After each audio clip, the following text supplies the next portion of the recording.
झूठ पर दुनिया चल रही होती है। सच्चाई यही है कि आपके पास आपके डॉक्यूमेंट्स को ऑथेंटिक करने का कोई प्रूफ नहीं है। दोस्तों, हमारे एक सब्सक्राइबर ने हमसे क्वेश्चन पूछा कि सर, जब भी कभी किसी भी तरह से प्रॉब्लम होती है, कोई भी केस रजिस्टर होता है स्टूडेंट्स के अगेंस्ट, कंसल्टेंट एजेंट के अगेंस्ट या यूनिवर्सिटी के अगेंस्ट भी हम बात मान लें, चलो ठीक है, समझ सकते हैं उस चीज को, यूनिवर्सिटी के अगेंस्ट या किसी भी एक्स वाई जेड किसी इंसान के अगेंस्ट नौकरी कर रहा था, नौकरी के लिए अप्लाई किया था या चाहता था अगला कोई कोर्स करना या रजिस्ट्रेशन कराने के लिए गया था, जैसी कंप्लेंट दर्ज होती है तो कंप्लेंट दर्ज होने के बाद में यूनिवर्सिटी के घेरे में क्यों नहीं आती है, मतलब कि यूनिवर्सिटी के ऊपर एक्शन क्यों नहीं होता है या यूनिवर्सिटी के ऊपर उस चीज का ट्रायल चालू क्यों नहीं होता है। दोस्तों, ये बहुत ही समझने वाली बात है जो हम लगातार अपनी कई सारी वीडियोस में आपको समझाते आ रहे हैं, बोलते आ रहे हैं और हमेशा बोलते भी हैं। ये काफी कुछ आपको आज समझने को मिलेगा हमारी वीडियो के माध्यम से कि क्यों यूनिवर्सिटी बच जाती है और क्यों आप लोग फंस जाते हो। ये सब रीजन सिर्फ एक ही है, आप लोगों की गलतियों की वजह से, जो आप गलती करते आए हो। उसके बारे में बताऊंगा बहुत कुछ अपनी इस वीडियो में। दोस्तों, बने रहिए हमारी इस वीडियो के साथ।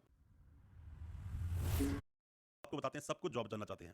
दोस्तों, कई सारी यूनिवर्सिटीज हैं हमारे देश में, खास करके जितनी प्राइवेट यूनिवर्सिटीज होती हैं वो कहीं ना कहीं किसी ना किसी तरीके से काफी सारी यूनिवर्सिटी स्कैम में आ जाती हैं या फर्जीवाड़ा चल रहा होता है या प्रॉब्लम चल रही होती है। थोड़ी देर के लिए वो चीज सामने हाईलाइट होती है, पर देखते हो हफ्ते 10 दिन के बाद वो चीज शांत हो जाती है। या कहीं पर कुछ भी हुआ, एफआईआर दर्ज हो गई, यूनिवर्सिटी का नाम भी आ गया, बट आप 1 महीने के बाद देखोगे तो नाम खत्म हो जाता है। सिर्फ वही इंसान जो एक्यूज था, जो चीज के अंदर अरेस्ट हुआ था, वही जेल जाता है। ये सब होता क्यों है? इन सब के पीछे बहुत बड़ा एक रीजन है। दोस्तों देखिए, जब कोई इंसान क्राइम करता है ना, तो उससे पहले निकलने के रास्ते ढूंढ रहा होता है, और जिन लोगों को कानून का ज्ञान है उनको ज्यादा पता होता है कैसे निकलेंगे। दोस्तों, कोई भी यूनिवर्सिटी जब आपको डिग्री देती है बैकडेट के तरीके से, बैकडोर से देती है, सेटिंग से, जुगाड़ जो हम वर्ड हमेशा यूज करते हैं, किसी भी जुगाड़ से देती है, तो वो कभी भी आपको ऐसे एविडेंस नहीं देती है जिन एविडेंस को लेकर आप यूनिवर्सिटी को कटघरे में खड़ा कर सको। और जिन यूनिवर्सिटी ने ऐसे एविडेंस दिए हैं, तो लाइव एग्जांपल है, वो यूनिवर्सिटी फंसी भी है। माना भारतीय यूनिवर्सिटी ने वेरिफिकेशन दी थी सामने वाले को और फिर मना नहीं कर पाई। ऐसे बहुत सारी यूनिवर्सिटीज है, बहुत सारे एग्जांपल्स हैं। आपके पास स्ट्रांग वेरिफिकेशन एक बार आ गई तो यूनिवर्सिटी मना नहीं कर पाएगी, जवाब देना भारी पड़ जाता है यूनिवर्सिटी के लिए। अब यूनिवर्सिटी करती क्या है? मान लीजिए किसी भी स्टूडेंट ने कोई भी जॉब के लिए अप्लाई किया, बाद में पता चला कि वो गवर्नमेंट के लिए वेरिफिकेशन गई, वेरिफिकेशन नेगेटिव वहां से होकर आ गई। पता चला स्टूडेंट से पूछा गया डॉक्यूमेंट कैसे है, उसने बोला मैंने इस कंसल्टेंट से लिए, कंसल्टेंट को पकड़ा गया, कंसल्टेंट बोला मैंने इस यूनिवर्सिटी से लिए। जब यूनिवर्सिटी पहुंचे तो यूनिवर्सिटी ने ऐसा कोई भी प्रूफ, कोई भी एविडेंस उस कंसल्टेंट को दिया ही नहीं था जिससे कि यूनिवर्सिटी कहीं भी शक के घेरे में आए या फिर यूनिवर्सिटी को भी पार्टी बनाया जा सके। यूनिवर्सिटी बिल्कुल साफ निकल जाती है। यूनिवर्सिटी सिर्फ एक ही बात बोलती है कि हमारा इससे कोई संबंध नहीं है, कोई लिंक नहीं है, हमने कभी मार्कशीट इशू नहीं करी, स्टूडेंट कभी हमारे पास आया नहीं, अगर आया है तो प्रूफ दिखाओ। वो प्रूफ आपके पास होते नहीं है।